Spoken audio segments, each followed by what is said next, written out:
Viewers, welcome to the Techno Universe. চলে আসলাম আপনাদের মাঝে ব্যাংকিং ডিপ্লোমার আরও একটি সলিউশন ক্লাস নিয়ে। গত ক্লাসে আমরা মনিটারি এবং ফাইন্যান্সিয়াল সিস্টেমের একটি গুরুত্বপূর্ণ টপিকস মানি সাপ্লাই সম্পর্কে জেনেছিলাম। আমরা জেনেছিলাম মানি সাপ্লাই কী এবং মানি সাপ্লাই কীভাবে মেজার করতে হয়।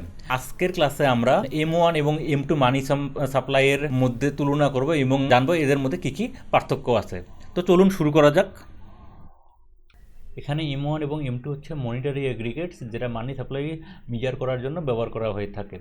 এখন আমরা M1 এবং M2-র মধ্যে কিছু তুলনামূলক পার্থক্য দেখব। শুরুতে এক নম্বরে কি আছে দেখেন, বলা হচ্ছে M1 is a narrower measure of money supply, অর্থাৎ M1-কে narrower measure of money supply বলা হয়। এর কারণ হচ্ছে M1 শুধুমাত্র most liquid form of money যেগুলো আছে এর সম্মিলিত রূপ। অন্যদিকে M2 is a broader measure of money supply. M2-কে broader measure of money supply বলার কারণ হচ্ছে M2 বোথ M1 এবং M2-র যে কম্পোনেন্ট এর সমন্বয়ে গঠিত, অর্থাৎ এর সম্মিলিত রূপ। যেমন M1 হচ্ছে মোস্ট লিকুইড ফর্ম অফ মানি, অন্যদিকে M2 হচ্ছে less liquid forms of money. তাহলে উভয়ের সম্মিলিত রূপ হচ্ছে M2, যে কারণে M2-কে বলা হয় broader measure of money supply.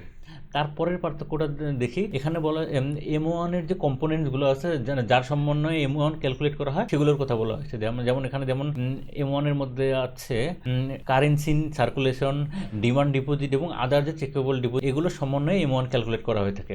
অন্যদিকে M2 ক্যালকুলেট করার জন্য আরও যেগুলো লাগে M1 মাস্ট লাগে, M1 তো লাগবে, এর পাশাপাশি আরও যেগুলো লাগে যেমন সেভিং ডিপোজিট, টাইম ডিপোজিট এবং মানি মার্কেট মিউচুয়াল ফান্ড, এগুলো সম্মিলিত রূপ হচ্ছে M2। তার মানে M2 ক্যালকুলেট করার জন্য M1 লাগে এবং পাশাপাশি সেভিং ডিপোজিট, টাইম ডিপোজিট এবং মানি মার্কেট মিউচুয়াল ফান্ডের মাধ্যমে M2 ক্যালকুলেট করা হয়ে থাকে।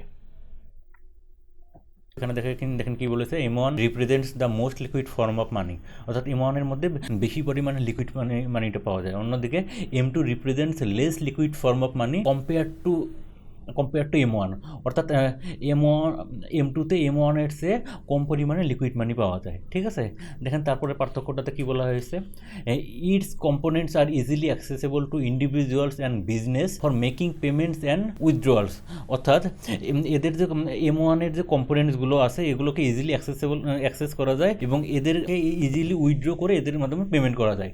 অন্যদিকে M2-তে যে কম্পোনেন্টগুলো আছে এগুলো ইজিলি অ্যাক্সেস করা যায় না এবং এদের কিছু রেস্ট্রিকশন আছে। দেখেন হ্যাভ সার্টেন রেস্ট্রিকশন, কিছু রেস্ট্রিকশন আছে যেগুলোকে কিছু অ্যাডিশনাল কিছু স্টেপসের মাধ্যমে ওভারকাম করে এদেরকে স্পেন্ডেবল ক্যাশে কনভার্ট করতে হয়। ঠিক আছে, তারপরে পরের পার্থক্যটাতে কি আছে দেখি, it is used as a measure of immediate purchasing power.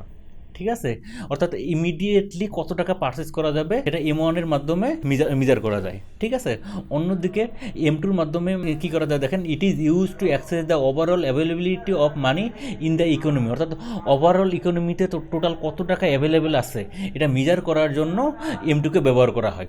ঠিক আছে, আমরা দেখি ফাইনালি লাস্ট যে পার্থক্য আছে এটাতে কী বলা হয়েছে দেখি।